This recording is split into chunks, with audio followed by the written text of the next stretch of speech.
Let's face it, cyber attackers have the advantage. ExtraHop is on a mission to help you take it back. Regain the upper hand with security that can't be undermined, outsmarted, or compromised. When you don't have to choose between protecting your business and moving it forward, that's security uncompromised. See how it works in the full product demo, free online at securityweekly.com/extrahop.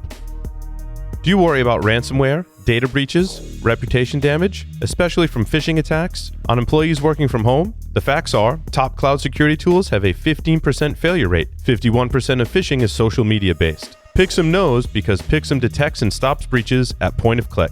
Pixum's AI real-time solution detects actual fraud happening in a browser and stops it. Know your real security gaps. Get a phishing actualization test free at securityweekly.com/Pixum. That's PIXM. Welcome back, everyone, to Enterprise Security Weekly. SC Media debuts its all-new SC digital experience, fully integrated with Security Weekly, podcast content, and more. The new site increases the scope and scale of original content resources from editorial staff, contributors, and the far-reaching Cyber Risk Alliance network. Visit scmagazine.com to check it out, the new look. This segment is sponsored by Fortinet. You can visit securityweekly.com/Fortinet to learn more. David Finger is here with us. He has spent more than 14 years in the enterprise security space and is currently the VP of Product Marketing at Fortinet. Today, he joins us to discuss the state of cybersecurity ops in a ransomware-filled hybrid work world. David, welcome to the show. Thank you. Thank you. You're making me feel old, but it's all good. I know when we reflect on our respective careers, we're like, wow, I remember things that are old. Oh my goodness. I saw a meme with there was younger ladies taking pictures of a telephone booth or like a payphone, and I was like, oh, they don't know what like that, it's some alien artifact. Yeah, like what is that? Anyway, it's good to be here. Yes, nice to have you, David. So when we talk about ransomware and security operations, it's a really interesting kind of aspect to look at it. We can sit here as pundits, basically, on our side, David, maybe not you. You're probably a little closer to the trenches in this respect than we are. When we sit here as pundits, we're like, security operations needs to deal with ransomware, and that's great. They should deal with it. But how do they deal with it, and how does that have, effects on their daily lives? Do they sound the alarm too often and go, oh my God, this could be ransomware, because they're so paranoid about ransomware? How does that impact security operations today, David? Yeah, it's certainly a challenging job, both technically and just, I think, the pressure that's put on you. I'm thinking, in my own case, I'm getting ready to send 2 boys back to school and thinking back to this time last year, right? Remote learning, all those things that schools had to do to get ready, and boom, there's ransomware interrupting all your best laid plans that, you scrambled to put together. And now you're not able to educate, young kids, which that's pretty serious. We're not talking about, okay, they saw some information, stole it. Maybe there's some financial impacts. Those aren't good things. But hey, with ransomware stopping operations, it's impacting everyday lives, whether it's kids going back to school, knock on wood, hopefully not this year, but last year. And even today, I just saw there was a hospital in the Midwest had to enact their diversion plan because they'd gotten hit by ransomware, sending patients to other places. So, it's a tough job and a high pressure job for sure. And frankly, kudos to them. I don't know that I could do it. It's interesting to think about those organizations that are really struggling with ransomware, that really need the help, right? Hospitals or healthcare is a good example, right? Their primary goal is patient care. Municipalities, their goal is to keep the city running, right? We can even extend that to water treatment and other utilities, which when these latest attacks came out, some of which were ransomware, we find they're privately owned. They're not necessarily state funded, right? I think these kind of, follow a pattern of fitting in particular verticals that are struggling to put a lot or maybe the appropriate amount of attention and budget and resources towards IT and security, therefore are falling victim to ransomware.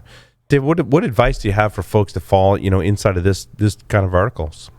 Yeah, well, I certainly am empathetic because, look, we all know that we've got our own budgets and we've got our own time constraints and, manufacturing, healthcare, critical infrastructure, public education, public sector, right? We know these are industries that typically do have to run lean, but, the reality is just because you're running lean, we do need to find time, we do need to find resources, right, to put mitigating controls in place, again, because these things have been happening, will continue to happen. And again, I'm not here to fearmonger.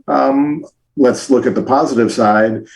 On the good news, side of things, these technologies are becoming more manageable, more affordable, more effective, frankly, in terms of securing against ransomware. And you don't need to have big budgets. Fortunately, for our public sector, organizations, there's a lot of government assistance that's available, number one.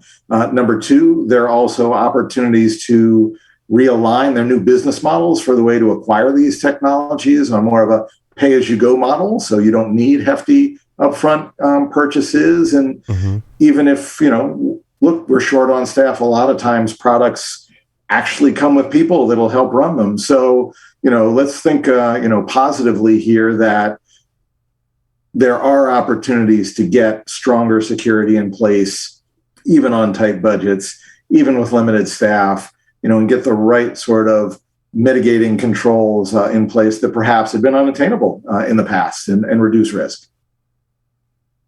Adrian, April, this conversation reminds me of, was it Wendy Nather that came up with the security poverty line? Yeah. Yeah. Mm-hmm. It kind of reminds me of that. And cheeseburger risk. Cheeseburger risk is one of my favorites. It's where you continue eating cheeseburgers until you have the heart attack. Then you change your risk model. Yeah. And stop eating cheeseburgers. Or maybe not as many. But that's the realm we're playing in right now. And it's, I think, one that needs attention and guidance, and advice, perhaps resources, right? Because it's maybe the larger chunk, right? Of or certainly under the radar, from attackers today, for ransomware in particular. No, for sure, and we are, in terms of the big chunk. We're definitely, of course, we've all seen, right, the news, and even beyond the news, just from the labs and the numbers. We have hit a point where ransomware is impacting the broader majority. And that broader majority, now's the time to step up and, start getting some of these more powerful, tools in place. Again, right size for the organization and things that they can be effective in operating, of course. Otherwise, it's just going to be, a shining thing that happens to sit in the garage. And I've got a few of those, unfortunately, but, we don't want this to be one of them. Well, go ahead, Adrian. So where are people finding success with this? I know Fortinet has a large catalog of tools. Is it a specific endpoint focused tool? Is it a combination of different things? What are do you have some specific success stories there? Sure. And again, back to the good news, bad news, because I'm always bad news, good news. I'm always trying to be on the bright side of things. As we've seen these ransomware campaigns become multi-stage, where, right, there's the initial incursion, and then there's the subsequent, download of components, and then, the exploration throughout the network to grab the data, and, ultimately they are going to get to the encrypting function. If I look on the positive side of things, because there are so many steps, there are actually a number of ways that we can cut them off before they get to their end objective. And so what does this mean? It means that, hey, if it turns out that you have a natural network security project, for example, that's a great opportunity to reduce your risk by getting, right, an extension of your network security in the form of sandbox analysis, naturally put in place. And they're cloud delivered, and they're just an integrated feature of, the firewall that you might be refreshing. So there are natural opportunities to do this. But, to your point, if I were picking one place, I would be picking the endpoint because when you're talking about encrypting files, we know they live on servers or individual systems, whether they're mine, yours, the ones in the cloud, or in the corporate network. And so, yeah, if you've got good, strong David, defenses there, you're in a good position. Sorry. And especially, David, in the verticals that we could kind of cherry pick as having those that aren't the more advanced organizations that have maybe shifted much of that into the cloud. And we talked about some more advanced scenarios in the previous segment, right? What I like about what we're talking about now is I hate to go into pick on the people that haven't adopted these forward, thinking, kind of more advanced technologies, for lack of a better term, but are still in I have a physical system that sits in the office in the city and or town that does this, right? If it's ransomware, we're totally hosed kind of thing.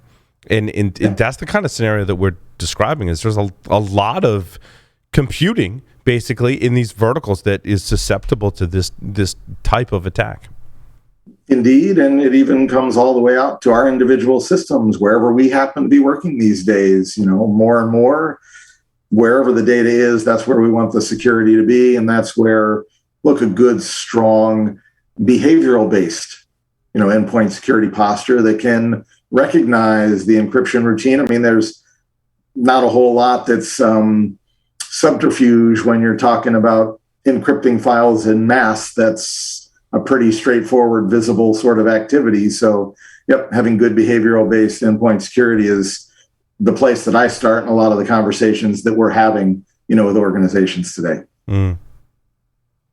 I think one of the problems that we have with the endpoints, and I think one of the good arguments for like a Chromebook type of environment where you're interacting with clouds versus a traditional type of endpoint like a laptop, I think is that we're commingling a lot of files on our laptops generally. I may not. Maybe I do. I don't know. But I think a lot of people are commingling personal, and you might have a file saved, you might have this, you might have that, and especially if it's like a personal system or something like that. Like not every business has issues laptops to their end users. So when we have personal data commingled with business data, and I'm going to put my evil hat on again here. The opportunity for more targeted, almost like a spear phishing kind of thing, more targeted types of ransom is possible. If I find an incriminating photo of Paul on his computer, and I there aren't any of those. There's lots of those, actually. And I come out, that is an opportunity for me to go after an individual for ransom versus a business. And an individual is not covered by ransomware insurance. An individual is not going to be able to write that off as a business expense unless they have a business. But you see what I'm saying? Like there are all there's the opportunity for a more targeted type of attack against individuals, and I think that if that were to happen, I think people would start to care a lot more about ransomware versus it happening to their business. For sure, and that commingling definitely happens given the way that we all work much more dynamically these days than we have in the past. And also just the whole environment today makes us a little bit more concerned, a little bit more interested in, what is that latest communication that happens to say, right, pandemic stat of the day, just because that's the world we're living in now. And we do all the right things in terms of training and raising awareness, but it just takes one individual who's, right, just either a little stressed or a little more tired or a little more exposed. And, there's your way in for the cyber criminal, unfortunately. So definitely having stronger, controls in place to compensate for, a very challenging environment for a lot of us is particularly important. It's interesting that commingling between personal computing, personal data, and business computing and business data.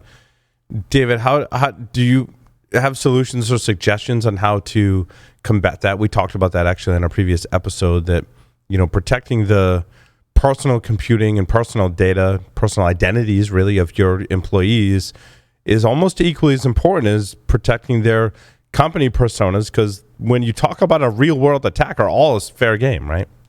Sure. Without question it is. And, when it comes to that, look, we might have to relinquish some of the traditional controls that we've had over the individual computing device, but at least let's reduce our risk by getting compensating controls in place. Let's ensure, if nothing else, strong segmentation, as well as, strong, as in multi-factor authentication and access controls, so that we can reduce our risk. And obviously, I don't want to be the one that gets popped, but if it happens, it happens. But let's at least contain the radius of exposure so that it doesn't spread from there. Mm. Do you think that solutions should be applicable to the user's personal devices and accounts as well as their business accounts, or should we try and keep those separate? What's the suggestion? Yeah, it's rather a fine line. I tend to err on the what's personal is personal, and that's where I'd rather give the individuals the latitude and in many cases the privacy for the things that are appropriate for them. But let's at least make sure that the critical infrastructure, and I don't mean that just in the broader industry sense, but look, whatever is fundamental to ongoing operation of the organization, whether it's healthcare being the example we talked about before, right? Those are the things where we really need stronger controls. And we know the doctor is going to do what the doctor is going to do on his own personal device, and that's going to be what it's going to be. And hopefully they're okay, but let's at least contain any impact of what he or she's doing to, right, that particular individual. Yeah, I'm kind of curious, David, what you're seeing customers do with folks working from home. The whole hybrid approach. I mean, we've heard a lot of people talk about maybe the corporate laptop has some corporate defenses on it, but you're still sitting, you're connected to the internet through that $80 Netgear. With a ton of consumer IoT sitting on the network, just attack surface everywhere, with open Wi-Fi or, guest Wi-Fi or so, who knows, right? Are you seeing, and it's never been cheap enough to send like a UTM device home with somebody, or is it? Or are, people at least doing that with their executives and stuff like that? Are they sending home like the small UTMs for them to put on their home networks? We have been seeing more and more of that for sure, given that, effectively my home office, I mean, of course it's a home office, but it's part of the corporate being treated network like a home office, right? And It does get security with it. Obviously, we still have quite a ways to go, and I don't want to overdo it and advocate that, of course, every individual home location needs to have all of the enterprise grade security controls, but hey, let's have key ones. If we can get on the computing device with strong controls, let's do that. If we can't do that, then let's look at our access layer. Can we at least get strong security at that access, point and part of the network?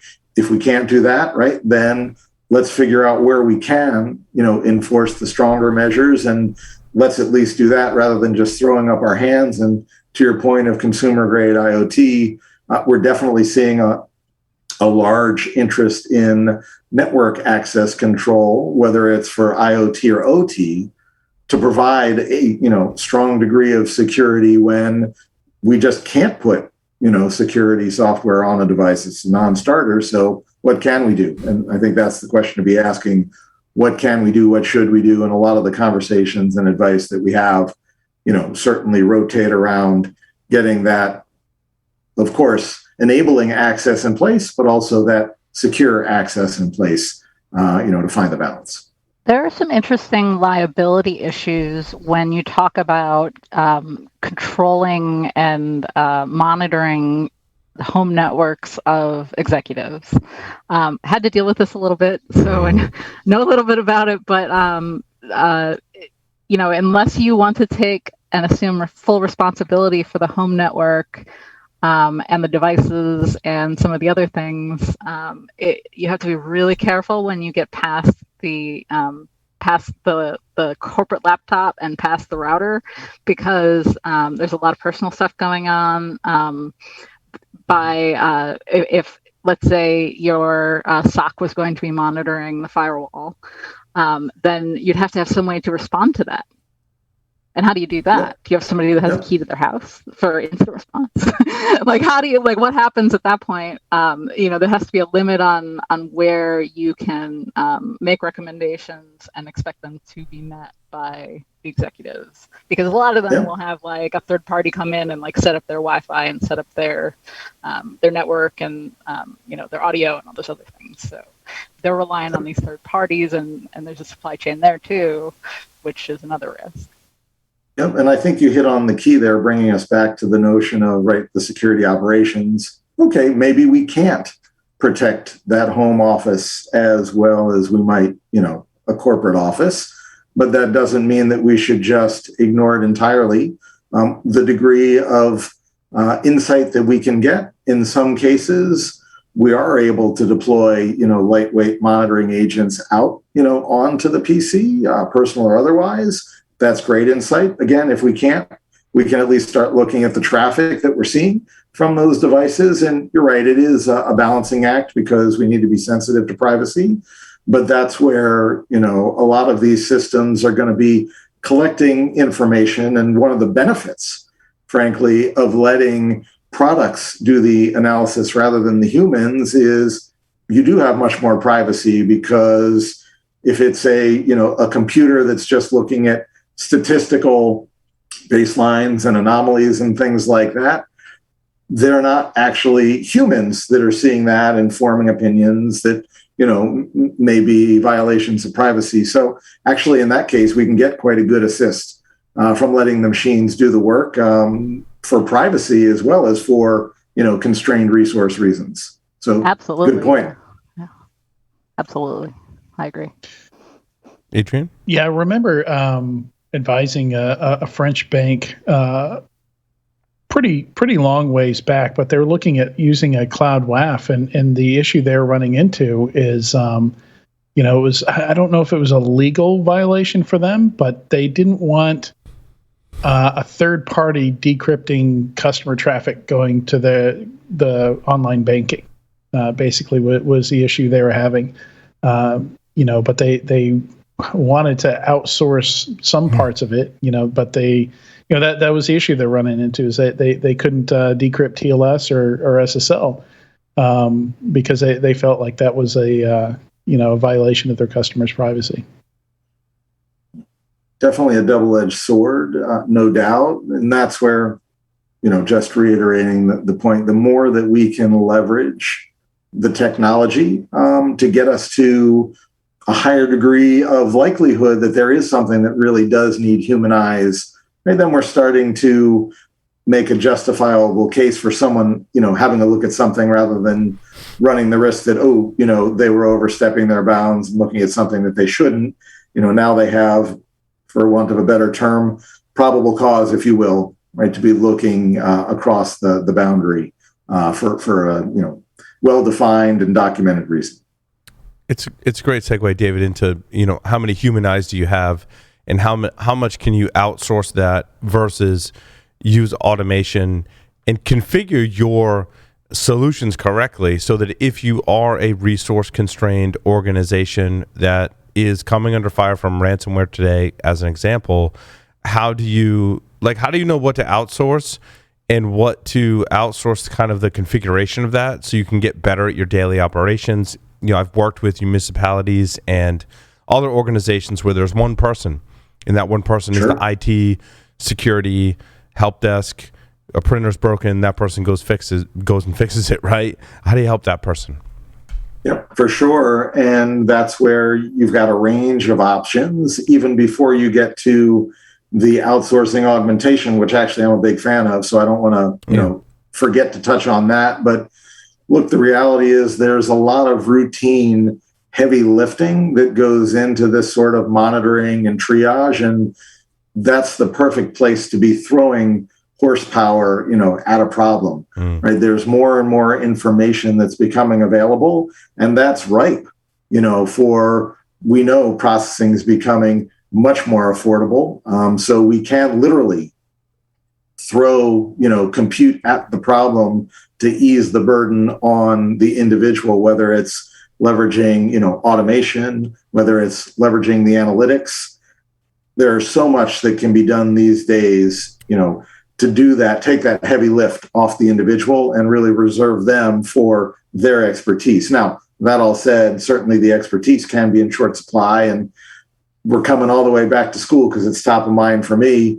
The person in charge of security at my son's school is the IT person, and gets the pat on the back for the AV system that's used, right, for, in the auditorium. And again, kudos to him for getting it done, but we can't really expect him or the others like him to be the security experts. And that's where the service providers and the augmentation can come in for very specific purposes, whether it's 24/7 after hours monitoring, whether it's security expertise that, right, our lean IT teams have not had a chance to develop. Or implement too, right, David? Yeah. The implementation phase, because, I've been the one-person IT team. You can't, and I think it's the same thing with development resources as well. You want a waterfall development team to transition to DevOps. You want a one-person IT team to implement something new. Everyone can't just take a time out and be like, you know what? Everything is going to stop. Like, what I do, is going to stop while I go implement this new thing. In either case, you can't do that, right? And I think that's where having some help from partners, Fortinet partners or Fortinet themselves, to get the implementation done is important. Yep, for sure. You got to take that hit, right? You've got to. I think it was Sam also asked a very great question before. Is also, so you've taken that hit and you've automated something. What happens when the automation breaks, and while you're fixing it, you have to go back to manual processing of that, but you still have the same resources as you did before, right?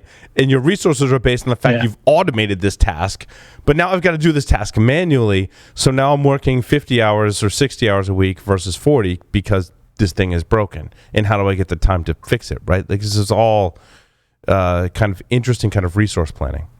Yep, and it's very easy for me to say, there's very powerful technologies that are becoming more readily available and more affordable. That's great, but these more powerful technologies don't just drop in and work out of the box, right? The way that the simpler ones do. And so, yes, to your point, just thinking about that, behavioral-based endpoint security that I'm a huge fan of. Every time we sell a new product to a customer in that area, it comes with a best practice deployment service that's nice. Not going to, right, there's still going to be work to be done. It's not like it just magically happens, but at least, we're going to help make it happen. Yeah, augmentation of resources, right? Yeah, yep. I like it. Adrian? Yeah, I mean, it's and one of the themes we've talked about a lot, this year, I love this report that came out from Scientia Labs saying basically, one of the best things you can do to get to good security outcomes is having more integrated products. So basically, instead of managing, a portfolio of 50, 60, 70 point products, like a lot of people just don't think about the level of overhead that you've got there. And pair that up with their resource constraints. And one of the things that me and Paul do with Security Weekly Labs is we do product testing. And that's one of the key things that we look at is what's the lift here in terms of human resources, in terms of labor to actually get this thing up and running, to maintain it every day, because that's something that has to be part of your purchasing decision. So clearly, I don't know if it's just moving away from best of breed, like that concept entirely, but certainly we need more integration. Things need to be easier to deploy and easier to manage. And a lot of the products we look at out there, there's a lot of room for them to improve on, making things easier to manage. Especially for example, just if you run into a support issue, you shouldn't have to be pulling logs manually and like FTPing them somewhere for somebody in support to look at. But like that's a place where you can make that process much easier on the customer, for most companies. And look, there's always going to be a place for the newest, most unique thing to be, okay, something special that needs to be addressed one-off. But over time, as these things become better understood, there is such a thing as second mover advantage when, okay, something has been proven out and the requirements are well understood, and there's been time, for these things to be built and or rebuilt, a more efficient and integrated way. And look, if you want to be first, then you do have to deal with, connecting the wires yourself. But look, when you get a 3 to 5 years in on a technology, I think it's realistic to expect that you're going to get a quality, sort of offering that can come as a feature, of something existing rather than that brand new thing that really is unique and needs to stand on its own. So I'm right there with you. True. Some organizations are willing to be, and this is going to be like the corniest cloud joke ever, I swear. I didn't mean it when I thought of it. But some organizations are willing to be test pilots. They're willing to take risks. They're willing to try out the new things. They're willing to be the first to market with something. They're willing to fly their plane into the clouds? Is that what you're saying, April? We don't shame anyone for corny jokes around here, April. It's fine. And the other side, we value it. I'm so embarrassed right now. No, it's awesome. I love it. The other side of that is that some people are afraid to fly, right? Mm-hmm. That's my terrible analogy for today. I'm so sorry. I'll see myself out. There definitely are risk takers out there, and then there's the rest of us, and then there's my parents that I love, of course, and there's a whole spectrum of individuals, and that's all good. That's what makes the market. No, but I think you're absolutely correct, right? Because we've all seen it. We've all talked to that person that works for that company that is overly aggressive in wanting to drive new technology. Go to the opposite end of the spectrum. We've all walked into a customer site and been shown to the server, and it's got like the dust bunny from hell coming out of the back of it, and it's underneath the table, and it's the one server that everyone shares to do everything, and it's still running Windows Server 2008 or Windows 2000 even, right?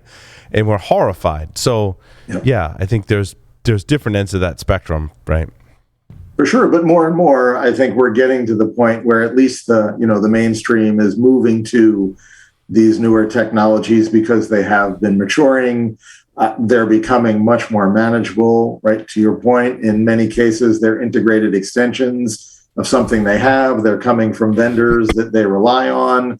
There are available service providers and vendors that can, right, not only handle the implementation, but even the ongoing operation. There's a whole supporting, ecosystem and support structure around these that make them, viable for coming back to that lean IT team at an affordable price and one that can be paid, on an ongoing basis. So, I think if nothing else, that's my clarion call that, don't be scared off by what you might have thought, these very powerful technologies used to, require in terms of budget, used to require in terms of skills, used to require, right, in terms of heavy lift.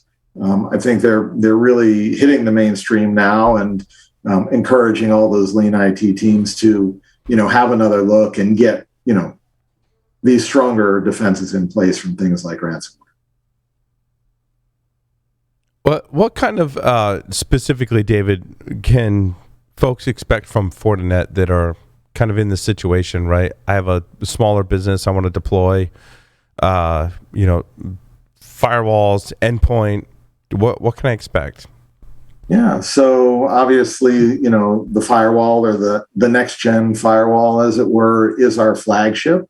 But more and more that's being, followed through by the addition now of, great, we've got strong network security, but we do realize these days that, right, end users and their computing devices are exposed outside of the network. So they'll come back to us for, how can I get strong security, right, for those endpoint devices and from a security ops function. Now I can see both network and endpoint. That's a very common motion. And one of the things that we talk to them a lot about these days is not just detect and response, because that response is a significant lift and does require expertise. But we talk about detect and diffuse, where, okay, we've gotten to the point where we're detecting with high enough confidence that the system actually can take the mitigating action, at least on the individual host where we see it, and buy time for either the in-house or the outsourced expert to actually have a look at it and see what's going on and move into the fuller response where it's needed. So those are the common things, and then from there, right, they look at, hey, have I got the right secure remote access for those end users? And from there, we'll then spiral on and into a number of different directions. But those are the cornerstones, I would say: network, endpoint, and identity, and you're in a pretty good place. And also, so it kind of sounded like secure remote access, like VPN as well, which I think is obviously in the work from home environment that we're going to be in for a long time, at least with a certain number of our employees, that's an offering as well. Yeah, so the VPN obviously has been very popular over the last 18 months because that was the known technology, but even more and more it's been evolving to newer forms of remote access. And not a big fan of the buzzwords, but I guess they are the ones that folks relate to these days. There's a lot of discussion about this zero trust approach to network access that doesn't necessarily require just a big fat encrypted pipe from the user to all of the resources, but can be very granular in terms of the access that's granted, based on user application, required role. So just because, right, you open the door, you don't necessarily have full access to everything inside the kingdom, right? You can get very granular in that control. So that's actually a very common conversation that we're having now that, of course, 18 months or so ago, it was easiest, fastest path to getting remote access. Now it's, okay, let's plan this thing out because we know remote work to varying degrees is here to stay. Are there better ways, more secure, and smarter ways to do that? And that's a big topic of conversation for sure. Fantastic. David, and anything else you want to share with our audience this evening? Yeah, just come full circle. We see it every day. I don't want to be the, sky is falling guy, because that's not going to help anyone. But let's look on the positive side. We know this is a very real challenge. There are definitely technologies, especially at the endpoint, that are available. And just like we've talked about, it's not just buying a product. There are people that will help you be successful with it. So, it's time, frankly, to step up, and take advantage of what technology, is available and is operational. Is that even a word, operational or operationable? Probably not, but no, I like it because it's easier to say than operationalize. Operationalization is the one I struggle with. There you go. The mark of a great host. Thank you. Awesome. David, thank you so much for appearing on Enterprise Security Weekly. My pleasure. This segment was sponsored by Fortinet. For folks that want to learn more, please visit securityweekly.com/Fortinet. Coming up next, the Enterprise Security News. Stay tuned.